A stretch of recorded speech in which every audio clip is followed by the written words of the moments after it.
You already know that Spravato is really effective at treating depression, but you might still be unsure about what it actually feels like to take Spravato. So I'm going to walk you through what to expect at each stage of the treatment journey while also quoting the most common experiences from actual Spravato patients. Watch this video and you'll know whether Spravato hurts. It doesn't, or if it feels weird. It probably will feel weird, but that's okay. And if you're wondering whether you might experience dissociation like a psychedelic trip, well, let's dive in. Let's first remember that each Spravato session for every Spravato patient is completely unique. And we're talking here about a profoundly powerful psychoactive and psychedelic medicine, Spravato, that impacts the body's most complex and mysterious organ, the brain. So whilst it's hard to know exactly what to expect during your Spravato treatment, we do generally know what is likely to happen, as the official REMS protocol used by every Spravato clinic in the world is the same. Plus, since Spravato was approved back in 2019, more than 140,000 patients have received Spravato, so we've got a lot of data to analyze and then perfect the patient's experience. One basic point I want to start with is that each Spravato session has a predictable arc to its journey, starting with settling in and getting cozy, then the initial administration of Spravato, waiting for the effect to start, then a peak of maximum intensity, and then the gradual descent back down to feeling normal, whatever normal means to you. So, to begin with, when you first arrive, you'll complete a brief medical check-in, chat with your treatment team, use the toilet, then get comfortable in the treatment room. The official protocol for Spravato treatment is for the patient to medicate themselves using a simple nasal spray. Does it hurt?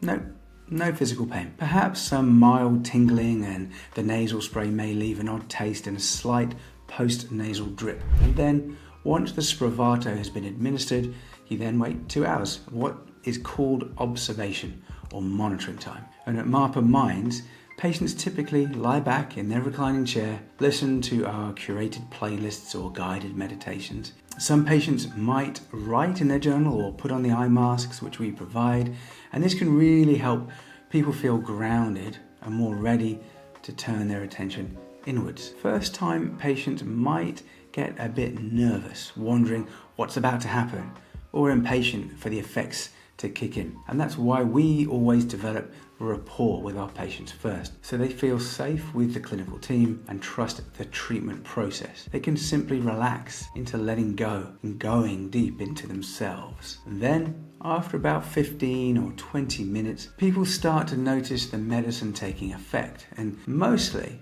this feels like lightheadedness, similar to when you're halfway between a dream and waking up. One patient described this initial onset like floating through space, and the room begins to feel like an infinite universe. It often feels like lots of thoughts are arising one after another, and they're sometimes linear or sometimes not linear, kind of a little bit jumbled up. Thoughts often mix with memories, and sometimes these memories can be very unexpected and random, or deeply emotional and rooted in the subconscious, which has been waiting for the right moment for release. And then when you get to the peak experience, typically happens around 30 to 40 minutes after administration, and usually this peak includes a stronger sense of being disassociated. Disassociation is not something to be worried about necessarily. It's quite misunderstood as a concept. We could think of disassociation as a temporary sense of detachment from your body,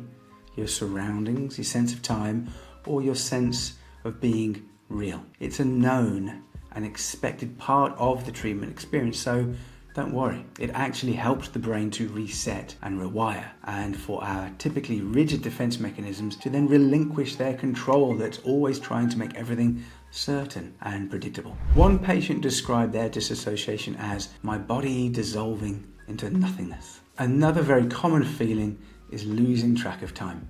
And you might feel like you're observing yourself or the world from a slight distance or a new, more objective and truthful perspective. Patients often find this calming or even enjoyable, like taking a break from their usual thoughts. And remember, Spravato is administered as a sequence of treatments over a period of time. The initial sessions feel particularly intense due to it being a brand new experience, whereas by the later sessions, Patients are more used to the experience and it's often less intense. Another temporary perceptual change often happens to our senses, especially our sense of vision. Colours seem richer and shapes or patterns might appear and then transform inside our mind. Some patients described, "Oh, my vision became fuzzy," or started seeing neon colours and faint geometric patterns.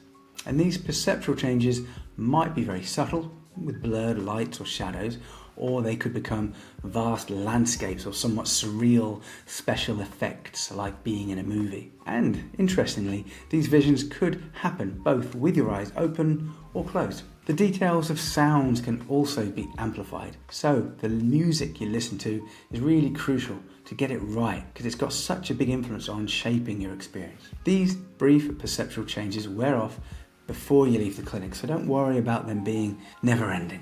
And then the final section of the treatment is more gentle. You're gradually re-entering the present moment. This is a great time to begin processing what you just experienced. You might want to meditate or do some deep breathing or write or draw in your journal. For me, one of my favorites is simply to talk to myself in a stream of consciousness kind of way, and I do that kind of all the time anyway. This helps my filters and my defense mechanisms stay tuned out. Just give myself permission to stay present in the moment. The main point at this tail end is keep your mind as open as possible. Stay grounded in your body and let as many memories and meanings arise naturally from within. At the end of the treatment, you'll meet with the clinical team again and be cleared to leave and go home. And some people may feel tired or a little bit of residual nausea for a few hours afterwards.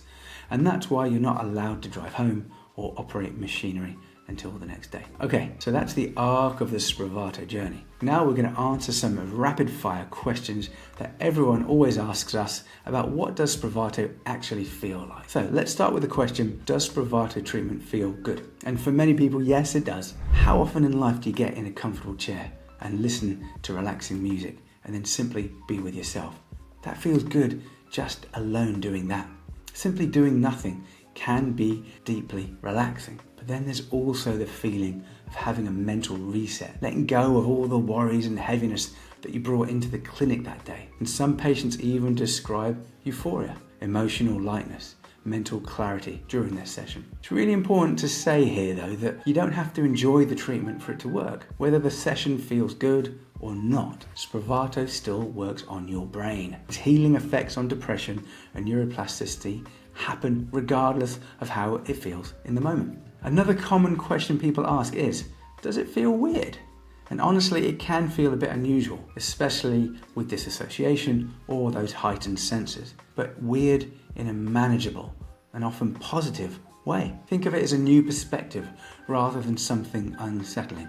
And some people actually enjoy the sensory enhancement and feeling like they went on a brief exotic vacation. When we're severely depressed, our life often feels dull and totally stuck.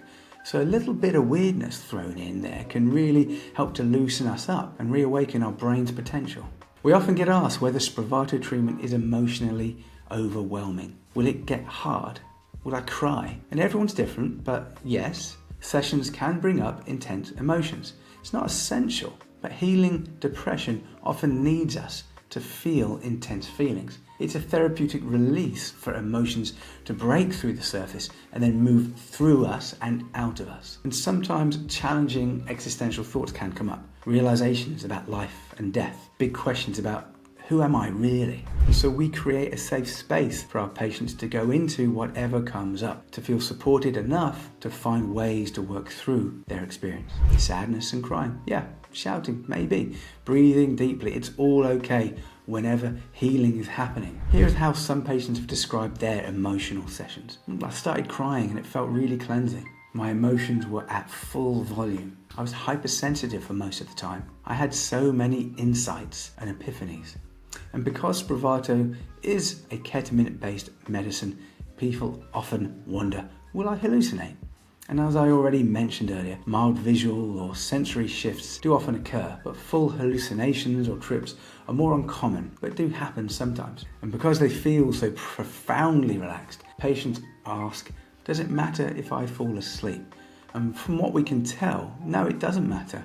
Sleeping is fine and sometimes restorative, and Spravato's effects on relieving depression happens whether you are awake or asleep. And clinics usually don't mind either way, as long as they can monitor you to ensure it's just rest and not sedation. Personally, I think sleeping is actually a sign of feeling psychologically safe, physically comfortable, and surrendering to your subconscious process of rewiring and rewriting your life story. When patients are awake, we often get asked, will I remember what is happening during my treatment? And generally, yes, you will remember it, but sometimes memories may be a bit fuzzy, especially during those peak moments as these get so rich and they're constantly evolving. But your core sensations, emotions, realizations, they should all be recalled vividly. And most importantly, the actual transformation of yourself will be imprinted within your psyche anyway. Okay, let's summarize what Spravato feels like then. Probably good, maybe a bit weird, relaxing, relieving, and potentially transformational. Neurologically, it's about rewiring brain connections. Emotionally, it's a chance to feel lighter and more hopeful. And everyone's experience differs. That's okay.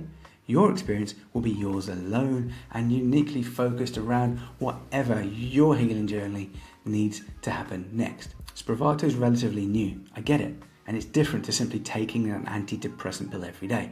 But that's the bloody point, isn't it? We need something new and different. It's nothing to be scared of, and that's why I'm here to answer your questions and to keep you up to date on the best ways to feel whole and happy again. Also, I'd love you to join our conversation here.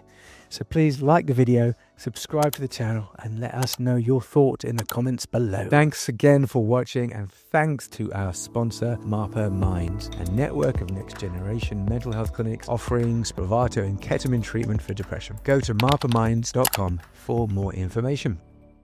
This media production is for informational purposes only and is not a substitute for professional, medical, mental health, or legal advice.